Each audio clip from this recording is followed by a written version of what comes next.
या बातमीपत्राचे प्रायोजक आहेत महालक्ष्मी तथास्तु आणि महालक्ष्मी सुपर बाजार। आता कोणत्याही खरेदीवर मिळवा लाईफ टाइम डिस्काउंट। मांगोली येथील ब्रिजवरती भगदाड पडलाय। या ब्रिजवरील भगदाड लवकरात लवकर बुजवून एसटी वाहतूक सुरू करावी अशी मागणी प्रवासी विद्यार्थी व पालकांकडून करण्यात आली आहे। यांनी नारायण राणेंचा पराभव केला, त्यांचा पराभव केल्याशिवाय मी स्वस्थ बसणार नाही असा इशारा निलेश राणेंनी दिला आहे। बदलत्या अभ्यास पद्धतीनुसार पालकांचं प्रबोधन व्हावं, जेणेकरून शिक्षणाचा उपयोग मुलांच्या क्षमता विकसित करण्यासाठी होईल। मुलांना त्यांच्यातील क्षमता ओळखण्यासाठी पालकांनी जाणीवपूर्वक प्रयत्न करायला हवेत असं मत मनोविकार तज्ज्ञ डॉक्टर रुपेश पाटकर यांनी व्यक्त केलं आहे। माडखोल येथे डोंगर जमिनीत खोदकाम केल्यामुळे घरास व शेतीस धोका निर्माण झाल्याची तक्रार सदानंद सीताराम सांगळे यांनी सरपंच व ग्रामसेवक यांच्याकडे केली आहे। कुडाळ मालवणमधून आमच्यामधून कोणी इच्छुक नाही, त्यामुळे आम्ही स्वतःहून निलेश राणे यांचं नाव सुचवलं आहे। तेच भविष्यातील 2024चे भाजपचे कुडाळ मालवणचे उमेदवार असतील असा दावा दत्ता सामंत यांनी केला आहे। जिल्ह्यातील रस्त्यांवरती मोठ्या प्रमाणात खड्डे पडलेले असून यातील अनेक रस्त्यांचे खड्डे ठेकेदारांच्या दायित्व कालावधीत पडलेले आहेत, त्यामुळे सिंधुदुर्गातील रस्त्यांची दुरवस्था रोखण्यात पालकमंत्री अपयशी ठरल्याची टीका मनसे नेते परशुराम उपरकर यांनी केली।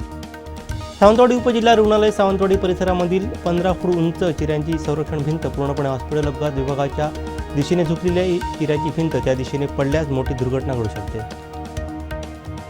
महाराष्ट्र राज्य ग्रामीण जीवन ज्योती अभियान अंतर्गत कार्यरत गाव पातळीवरील एकूण कार्यरत 46,956 समुदाय संसाधन व्यक्ती यांचे मानधन 3,000वरून 6,000 रुपये महिना, तर सद्यस्थितीत अभियानांतर्गत एकूण 2,741 कंत्राटी कर्मचारी कार्यरत असून त्यांच्या मासिक मानधनामध्ये 20% वाढ करण्यात येणार आहे। तळवडे गावात 23 वर्षांपूर्वी तळवडे अर्बन कोऑपरेटिव्ह क्रेडिट सोसायटीची स्थापना करण्यात आली। या संस्थेची स्थापना सामाजिक कार्यकर्ते स्वर्गीय प्रकाश परब यांच्या संकल्पनेतून करण्यात आली। त्यावेळी लावलेल्या रोपट्याचं आता वृक्षात रूपांतर झाले। या तळवडे अर्बन कोऑपरेटिव्ह सोसायटी आता 13 कोटींच्या आसपास उलाढाल करत आहे। संभाजी भिडे यांनी केलेल्या वक्तव्याबद्दल काँग्रेसकडून राज्यभरात आंदोलन करण्यात येत आहे। भिडे यांनी महात्मा गांधी यांच्या विरोधात केलेल्या आक्षेपार्ह वक्तव्यामुळे काँग्रेसने आंदोलनाचा पवित्रा घेतला। आजपर्यंत राज्यात तब्बल 1,50,00,000पेक्षा अधिक शेतकऱ्यांनी 1 रुपयात आपला विमा अर्ज नोंदवून सहभाग घेतला आहे। मुंबईत मेट्रो प्रकल्पांची कामे सुरू असून या कामांमुळे रस्त्यांची दुरवस्था झाली आहे। वांद्रे पश्चिम लिंकिंग रोड येथे मेट्रो मार्गिकेच्या कामामुळे रस्त्यावरती खड्डे पडले असून चिखल झाला आहे। त्याचा त्रास वाहनचालक आणि पादचाऱ्यांना होत आहे। म्हाडाचे गाळेधारक हे लाभार्थी नसून ते ग्राहक आहेत, तर म्हाडा ही संस्था सेवा पुरवणारी सर्व्हिस प्रोव्हायडर आहे असा महत्त्वपूर्ण निकाल जिल्हा ग्राहक तक्रार निवारण आयोग यवतमाळ यांनी गुरुवारी दिला आहे। यशोमती ठाकूर यांना जीवे मारण्याची धमकी देण्यात आली आहे। दाभोळकरांसारखी गत करू अशी धमकी देण्यात आल्याची माहिती यशोमती ठाकूर यांनी दिली आहे। राष्ट्रपिता महात्मा गांधी यांच्याबद्दल आक्षेपार्ह विधान करणाऱ्या मनोहर कुलकर्णी उर्फ संभाजी भिडे यांच्या विरोधात माजी मंत्री आमदार विजय वडेट्टीवार यांनी ब्रह्मपुरी पोलिसात तक्रार दाखल केली आहे। पत्नीसोबत झालेल्या वादातून पतीने तिला भोगसल्याचा प्रकार समोर आलाय। मुंबईतील खार भागात भर रस्त्यात रविवारी रात्रीच्या सुमारास ही घटना घडल्याची माहिती आहे। या हल्ल्यात 35 वर्षीय महिला जखमी झाली आहे। नव्याने स्थापन झालेल्या सर जे जे कला वास्तुकला आणि अभिकल्प विद्यालय या अभिमत विद्यापीठात बॅचलर ऑफ फाईन आर्ट अभ्यासक्रमाची फी 26 पट वाढण्याची शक्यता आहे।